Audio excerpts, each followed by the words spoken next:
அடிச்சு கரையேறி போனா மீன்கள் எல்லாம் மோட்சம் பெறும். நான் கடிச்சு தக்காளி பழமும் 4 கோடி ஏலம் போகும். நானும் சந்தன கட்ட வாசம் பொங்குற கட்ட வயிறும் பச்சின கட்ட அடிச்சுக்கம்மா.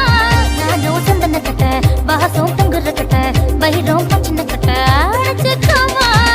ஒரு தீப்பல் நட்டு வச்சு வாக்கு பந்து விளையாடலாம். நான் பிறந்த 10 ஊரு காலி வளர்ந்த எல்லாமே காலி சிரிச்சே எல்லோரும் காலி மாமா.